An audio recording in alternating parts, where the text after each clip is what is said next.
Fantastic. Good morning, good afternoon, good evening from wherever you are in the world, and welcome to the year of the Youth Huddle. I'm Helen. I'm one of your co-hosts today. Just quickly to go through the structure, we're going to have a 10-minute Q&A with our two lovely guests who will be introduced in a second. Then you will have a question posed to you. You'll be redirected to the lounge where you will have 5 minutes on your tables to discuss the question.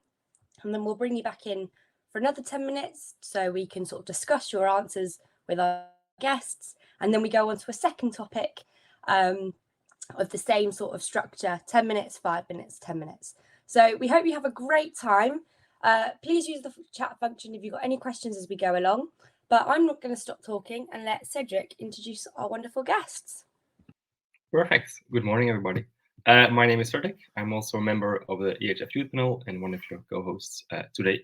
I just wanted to start with a quick introduction, a bit of asking Pasha and Katrina to tell who are they, what do they do, where are you from. Maybe start with Pasha, maybe. Yeah, of course. Yeah, my name is Pasha Gedeman. I am a Dutchie, still originally living in the Netherlands, but I'm a coach at Rot-Weiss Köln, a top club in Germany, and for the Field Hockey Canada men's team as well. And always been passionate about hockey. Very coincidentally, ran into the local hockey club in Almere when I was about 6 years old through my brother, fell in love with the sport, just got addicted to it, and apparently haven't stopped working in that scene yet. Similar story for me, Pasha. Hi everyone, I'm Katrina. I'm currently in Sydney, Australia, and I'm the Australian women's hockey coach. I started very young as well, and I'm sure similar to a lot of you, got involved because my family was heavily involved. My older sister played, and that's what I wanted to do. So the last good chunk of years has been spent at hockey fields, either playing or now coaching. Okay, perfect. We would like to start with a question. Because you both are a coach now, like how would you guys describe your coaching style, and why is that coaching style effective? Good question. Thank you, Pasha. I'll start then. I suppose my coaching style has, first of all, shifted over time, and certainly the way that I was coached is probably not the way that I coach. And I think that's the first thing to recognize, that the best thing to do as a coach is to be yourself, to be authentic. So that's definitely what I try to be. But it is, I suppose, based then on a relationship with the athletes of what they want to get out of playing in the team. That's absolutely critical to understand that. So getting to know your athletes and building a good relationship in order to understand what drives them, to support them in that, and to know what results and what outcomes that they want, and to help them to achieve that. So probably based on support, understanding, relationships, but also then trying to challenge the athletes to be the best that they can be. I'm obviously coach in a high performance space, and so getting them to be the best that they can be, and for us to put on the park performances that are the best that we can do. That's certainly what I'm trying to achieve with any team that I coach. Yeah, nice to hear your opening statement about that, because I think I can relate to that as well. I'm not coaching the same style that I've been coached before. As a matter of fact, I think I've been inspired by the coaches in my own youth, but eventually I took the things that I maybe didn't completely like of them, or thought that I could do better, and I tried to achieve that. I started coaching a seniors team at a relatively young age of 27 in the Hoofdklasse in the Netherlands, and I just if I go back, it's 5-6 years ago now, but I was so directive, and I just had to have control of everything, and everything needed to be the way that I wanted it, and I think it maybe lasted for a year or 1.5 years, and I'm a lot not a lot more, but I'm a bit more chill now, a bit more distance, bit more giving a lot more to the players themselves, trying to let them have control of the performance and also the development that they want. But with that, I still have to combine it with a lot of passion and a lot of one-on-one coaching and just a lot of energy, because that's what I love from sport, doing in sport. So that's something that I'll always keep doing, but a lot less directive than I was a couple of years ago, luckily, especially for my athletes. Fantastic. And I guess as coaches, you're always developing the same as players. So our next question is sort of, what did you underestimate the most when you came into your role? So what did you maybe not assume would happen, or something was a bit different, and how have you adapted to that? I think, I suppose, to extend what we're already talking about, for me, and I'm sure with plenty of the people that are in the chat today, if you're thinking at the moment you are an athlete and then wanting to transition into the coaching space eventually, it might be something that you're not thinking about yet, but as you develop as a player, as you do develop your understanding of the game, it might be something that actually evolves. But I think the challenge for me initially was to prove myself as a coach, and so that was a challenge at the start. At an athlete, and you've got to put on your best performance every time, and you're concerned with you and then how you fit in with the team. Obviously, when you're coaching, you've got a broader perspective on that, but you're still trying to prove yourself.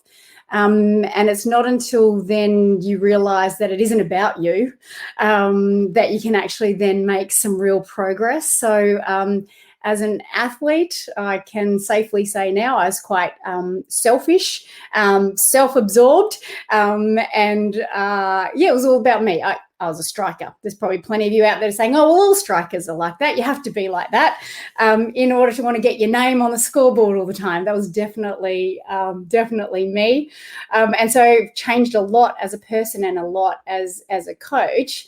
That it isn't about me. It is about the players, and that's the getting up every day to want to give the athletes the experiences that I had as an athlete. And in today's world, that's really challenging, because some of those things that you get to do as an elite athlete is to travel the world, is to represent your country, and some of those things are challenging at the moment, and hopefully we can get back to where a bit of normalcy and back to regular competition.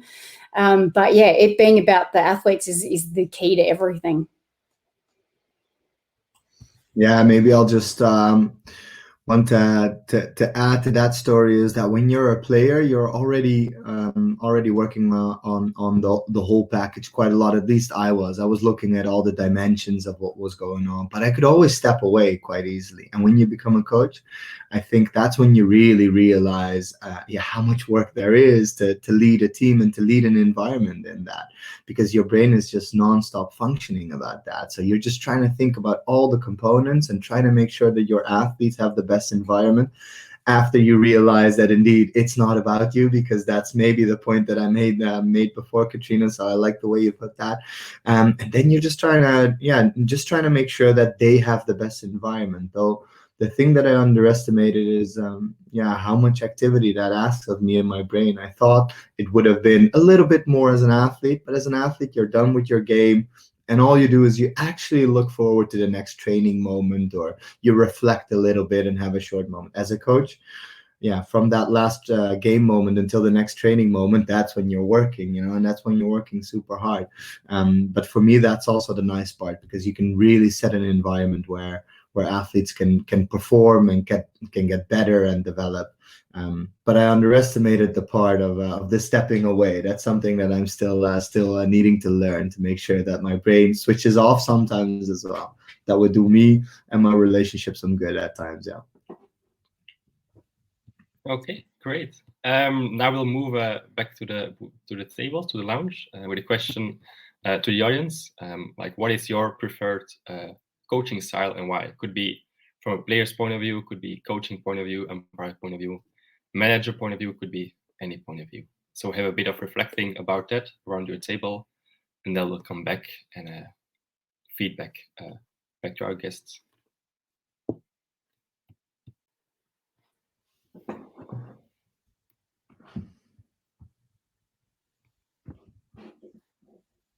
Okay, perfect. Welcome back, everybody. Now we're just going to discuss a bit what you all discussed earlier around the tables. I see nice comments coming in the chat. Maybe Lalifa Abel Sigasa, if you want to share on screen.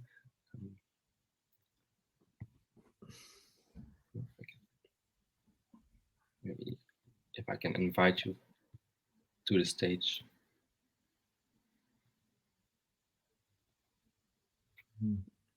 From the dangerous darkies.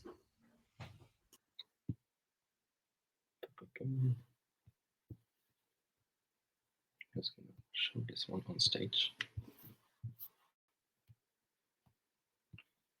So you're saying your coaching style is more of the Katrina's, the personal kind of way. Yeah, and how you get to know your players, I think. Is it a question to Katrina or Pasha? How do you get to know them if you get a new team? Yeah, which is exactly what happened to me. I got a brand new team. The team wasn't new. I was new, and players that I had known for a long period of time. They weren't athletes that I didn't know or weren't aware of, for starters, but not necessarily all of them had I really had like really good relationships with, or even coached them in a team. It might have just been at a camp or something. And so my first task when I took over the role was I took each and every player for a coffee. So it's one of the mistakes that I made when I first started out as a coach, getting to know players. I called them into my office to have a chat. And yeah, that was not the best environment to get to know someone. It's too official, too in your face, and across a desk. That's not the way to get it done. So for each of the players, I took them for a coffee, and we had a chat about them, about their hockey, about where they were at. And so I did have to fast track things a little bit. But then that kind of official start then sets a good base, a good platform. It shows that I'm interested in them as people as well, not just hockey players. And I think that's really important. And so then that led for better casual, informal conversations, and then also provides the basis of trust, of understanding, of a good relationship, so that when you do have to challenge athletes and ask them for more, ask them to do better, asking them to continue to improve and put everything out there for the team, then you're more able to do that. So it was a coffee with each of the athletes. Well, I didn't even have the choice of inviting them in my office, as I didn't have an office near the pitch anywhere with my new job. Look, a little bit of my background story is that I became the head coach of the team that I played in for my entire life. So I became the coach of my friends, of everyone that I had a relationship with, of people that I knew from birth on. And at that time, I think it had its challenges, because you know everyone so well and they know you so well. So they also know they can calculate the moments when certain kind of emotions come up, maybe. But then what I tried to do is eventually put myself in a different environment. So I went to Germany, worked in a different language, in a different setting where nobody knew me. And then I got the Canada job as well. And I think, it's again in line with Katrina. Sorry that I'm agreeing so much with her, but I think I took the time. I did a walk around the beautiful shores in Vancouver with each of the athletes, and some took an hour, some maybe took 3 hours. I tried to take as much time as I could for everyone at that moment, just to get to know them a little bit better, to know what their drive is, what their ambition is, because I think that you need that personal connection in order to facilitate them to improve themselves, because you might know a little bit of their challenges, not at all times, but you have a better insight in it. And if that's very far away from you, then I think as a coach there might be a disconnection with your player. So for me, it's the fundamental part. It's knowing your athletes, it's knowing the people, and making sure you have a great time with them, right? So I make a lot of jokes with my athletes, maybe at way too many moments as well. But at least with that, I try to create a very safe space that they can always be open and honest towards me as well, and towards the teammates as well. And that for me is fundamental in coaching a team like that.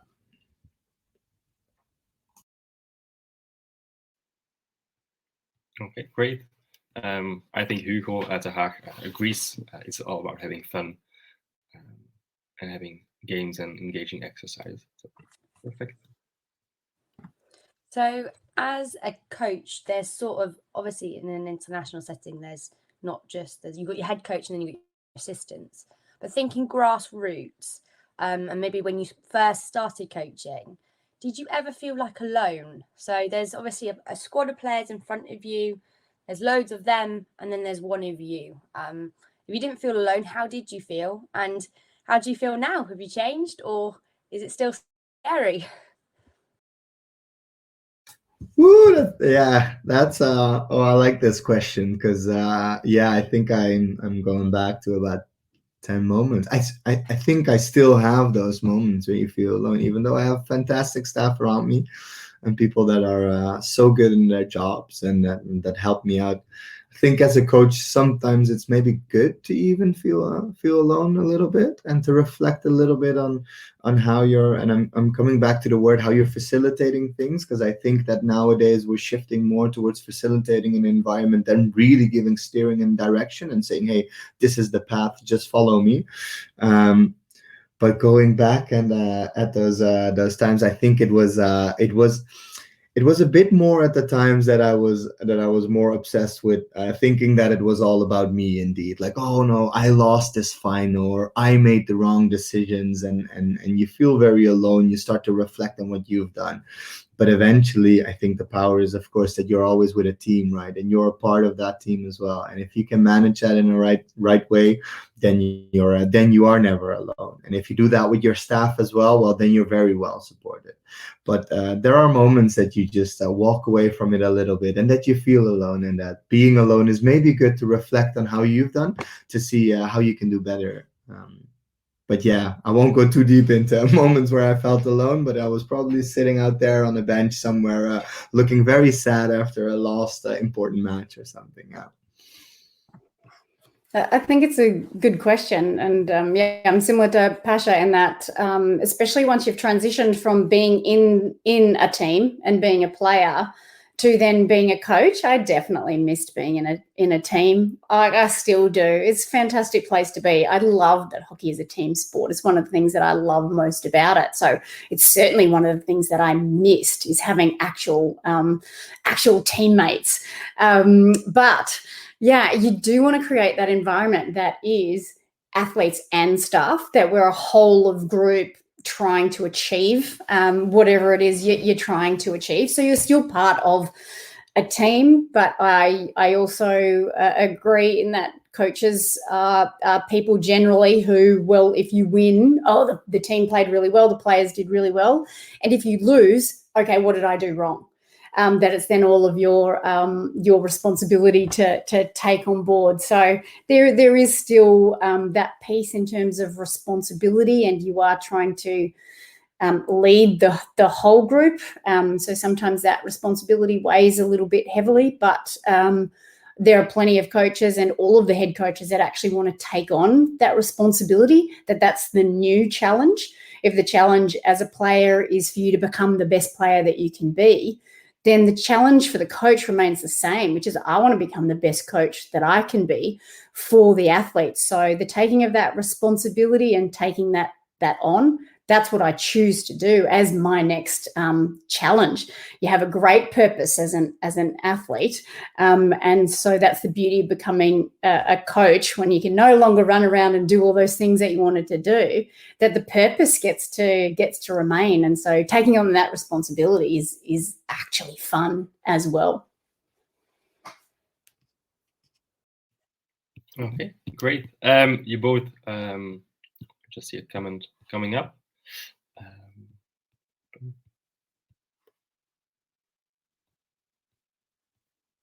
So it's a question of how do I get them to play according to best practice in coaching. It's a question for Pasha and Katrina.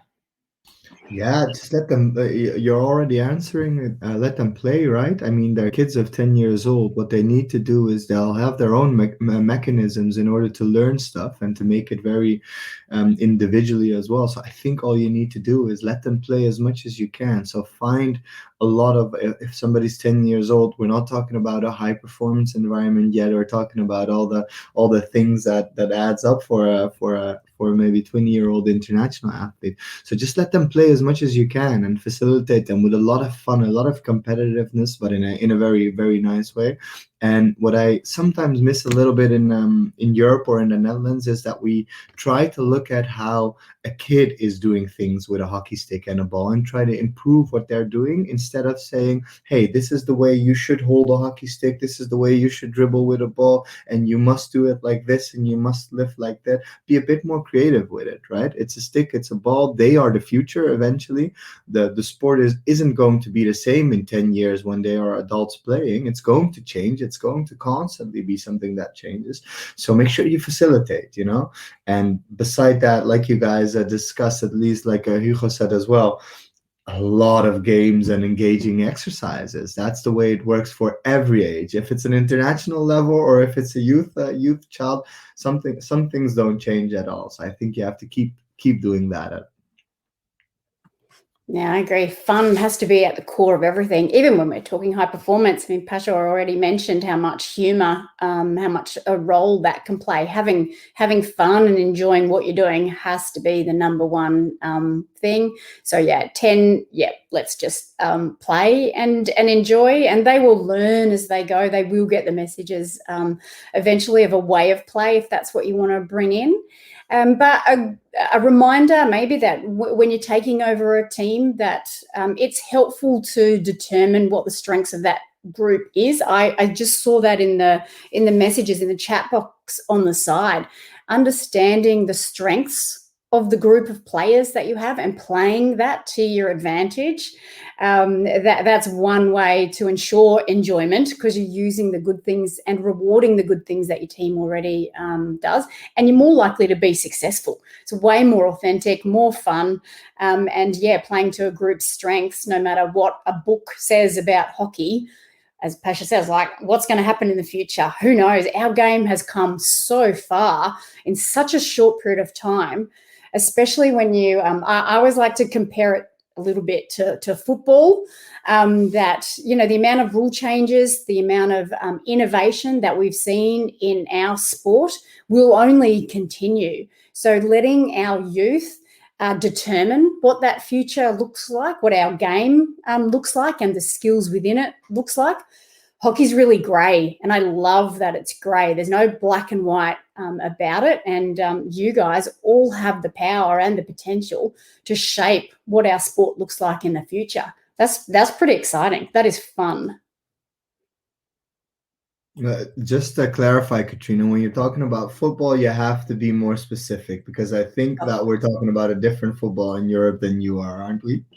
I know. I wanted to say soccer. That's very Australian of me, but it is football. I do acknowledge that is the world sport, and we have random footballs here, but soccer is the only true football. You were talking about that one. Acknowledge. Okay.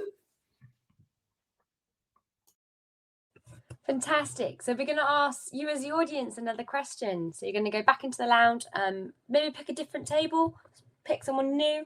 And the question this time, is there one key hockey moment which will stay in your mind for a long time? So what has a coach done that is really going to resonate with you? And that doesn't have to be a really positive experience. It might be a really negative one. Let's put them in the chat, have a share. And we'll come back and maybe ask our speakers some questions about them.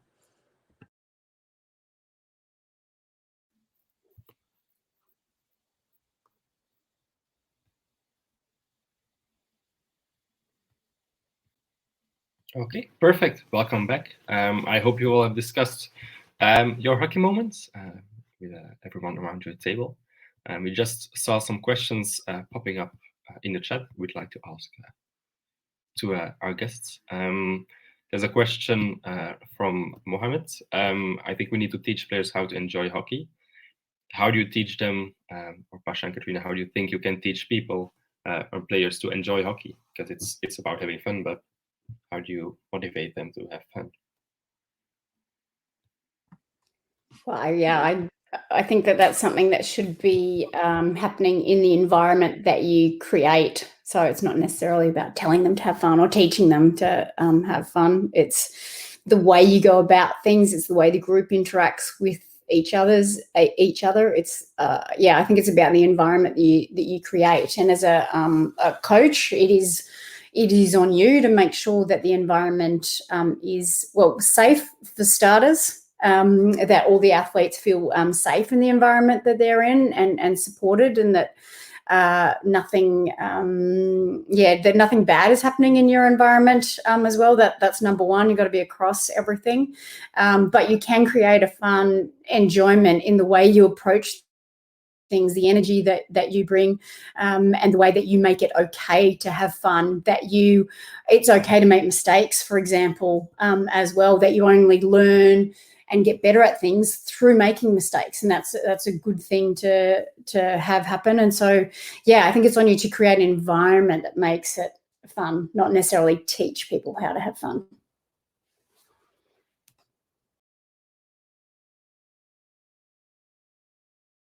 Do you want me to answer the same question, or we go to the next question? Because I thought that was a very fulfilling answer already. Perfect. We can go to the next one. I'll go to the next one then. So how do you draw the line between being fired up to motivate players by pointing out the wrongs and being frustrated to the point of bashing out a player's confidence? You already drew a line right there, right?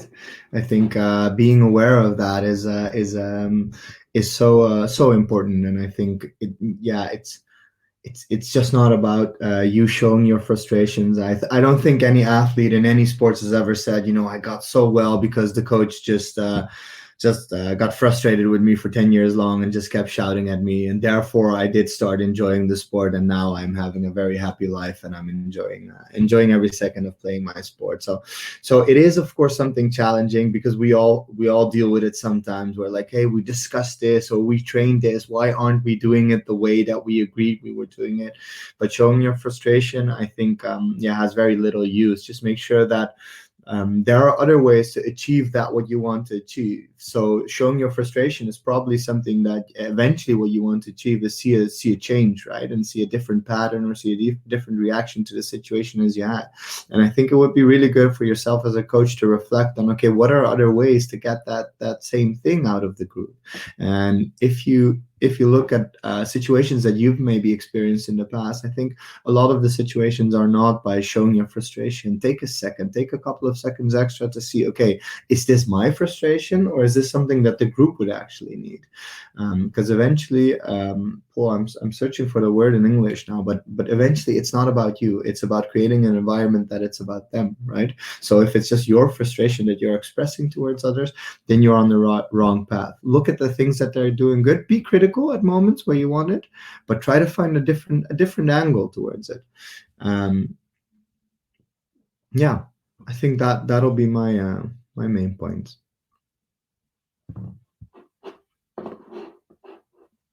Perfect. Is there anything you'd like to add, Katrina? Or I think Pasha covered it. I do think athletes want and deserve feedback. I think they want to know when they've gone wrong or how they can get better. And there is definitely a way to do that. It's not just we're in a high performance space, so it can't just be, yep, good try, but providing them with the tactical feedback that enables them to go in the right direction is only fair on the athlete as well. They want to get better, and they're asking for your help to get better. But as Pasha said, there's a way to get that done. There's a number of ways, but showing them that you believe in them and giving them enough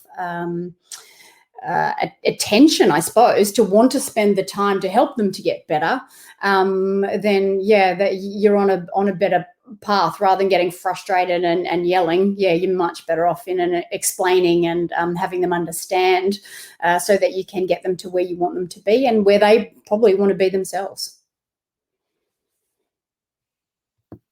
Perfect. I think then we move to the last question of this session. The question is, how did you manage dealing with your peers that probably thought they understood the game better than you did? Yeah, to be honest, I just went to the Olympics with at least 2 or 3 players that were older than me, and that sometimes in some elements might understand the game better than me. So I try to use them as much as I can. They have so much knowledge and experience, especially for me coming into, for example, this was me going towards Canada. So there were a couple of players who were playing in the Canadian system for more than 20 years, and my captain was a 34-year-old player who was very experienced. I tried to use him as much as I could. I'm new to that environment, and I need to know and gain knowledge about him. Maybe that also adds to a question that Mike asked about, do you coach the Aussie or the Canadian way? Well, I couldn't coach the Canadian way really, because I'm not from the Canadian system. I'm not really Canadian. I've been there once before in my life. So what I tried to do is I tried to use my peers around me to see, okay, what kind of knowledge do they have and how can they support me and support the team. It's not really about supporting me, but helping me in creating that environment again to create support. And yeah, of course, when you're in the same age category, it can get a little bit tricky at times. You do share the same past and experiences, but from my knowledge is treat them with the respect that you would want to be treated with. And they have so much knowledge. There's so much knowledge in your peer group usually that if you put that aside, you'll probably just create friction. Just use them, be approachable, have a coffee or a walk, or call them in the office if you have one, and see if you can have a talk with them, because if you can use them as your strength, then you'll be a real successful coach. Yeah, no one has all of the knowledge, do they, Pasha? It's not, as I said, hockey is grey, so you can look at it different ways. And as a coach, staying open to different ideas, to seeing things differently from a different perspective, and adding diversity to everything that you're doing can only make you a better coach. It also means that people are confident to come to you with other suggestions as well, that you're obviously open to those discussions. Then in the end, having heard all of that as the head coach, then you make those decisions about which direction you go, and you convince everyone that that's the right way to go, or this is how we're going together. Yes, that is an option, but we're going to do it this way because of A, B, and C. You should always be able to explain why, how, and what it is that you're doing to take people with you so that they understand what you're trying to achieve as a group. Because you can't have one person playing one way and 10 other people doing something else. You all have to be on the same page in the end, and that's then leadership. But you have to be able to answer all of the questions around why are we doing this.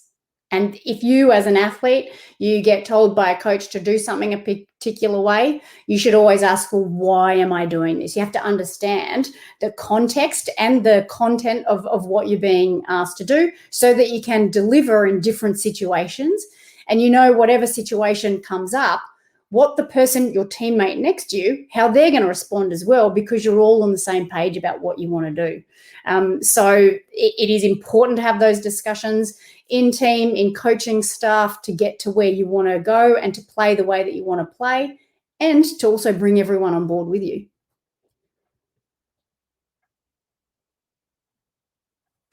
Fantastic. Thank you both so much. Unfortunately, we are out of time. So participants that you'll see at the bottom, there is clapping, there's a heart, I think.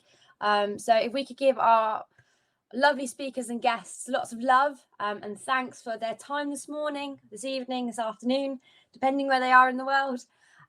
We hope you've really enjoyed it. And I'm quickly going to interrupt you then. First of all, for all the visitors, amazing to see where everybody's from, and I hope that inspires me to see that hockey is so international, and that guys from every angle of the world are here. But also Cedric and Helen, thank you for asking really good questions and facilitating this environment and having a very nice conversation. Excellently done. I enjoyed it. So if you're giving love and thumbs up, also give them for Helen and Cedric. Thank you ever so much. Cedric, have you got anything else you'd like to add? No, just a quick thank you. We just go back into the lounge. We take a 12-minute break, and we'll be back in 12 minutes with 2 new guests. So that's